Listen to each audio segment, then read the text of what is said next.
16 दिसंबर 2025 कानून और राजनीति के मोर्चे पर आज का दिन बेहद अहम रहा। दिल्ली की राउज एवेन्यू कोर्ट ने नेशनल हेराल्ड से जुड़े एक मामले में राहुल गांधी और सोनिया गांधी को बड़ी राहत दे दी है। कोर्ट ने प्रवर्तन निदेशालय यानी ईडी की तरफ से दाखिल की गई एक याचिका को सुनने से इनकार कर दिया है। सत्य की एक खूबी होती है, उसको जितनी ताकत से दबाया जाता है वो उतनी ही तेजी से उभरता है। और आज फिर सत्य की विजय हुई।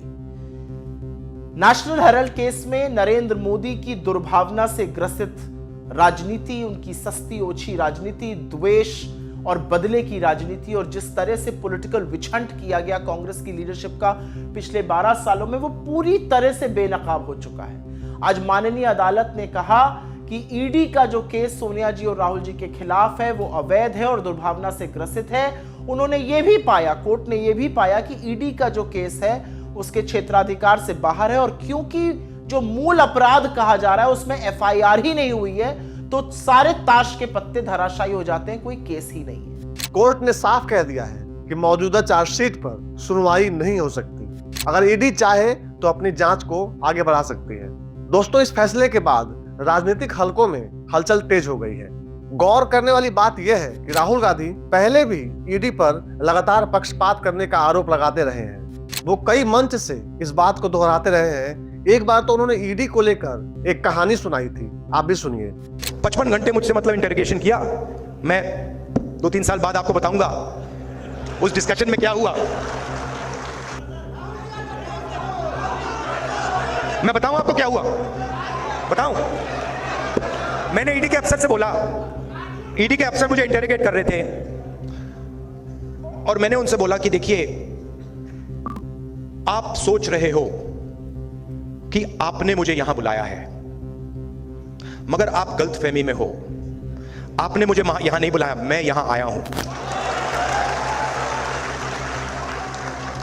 और आप जानते हो मैं यहां क्यों आया हूं? कहते हैं नहीं, मैं यहां इसलिए आया हूं क्योंकि मैं देखना चाहता हूं हिंदुस्तान के लोकतंत्र की हत्या कौन लोग कर रहे हैं।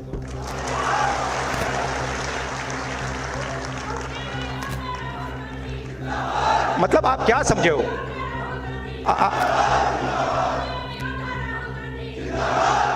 मैं वहां पे इंटरोगेशन हो रहा था, वहां पे एक सेल पड़ा हुआ था, वो लॉकअप होता है, वो इंटरोगेट कर रहा है मुझे। मैं सोच रहा हूं यार, मेरे परदादा 12 साल ऐसे सेल में बैठे थे, कम से कम 10 साल तो मुझे भी जाना चाहिए।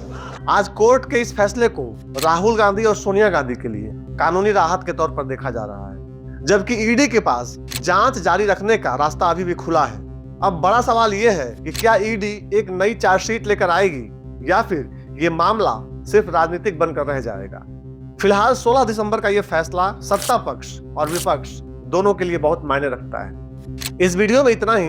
अगर आपको ये वीडियो इन्फॉर्मेटिव लगी है तो इसे लाइक करें, शेयर करें और चैनल को सब्सक्राइब करना तो बिल्कुल ना भूलें, ताकि आपको हर अपडेट मिलती रहे।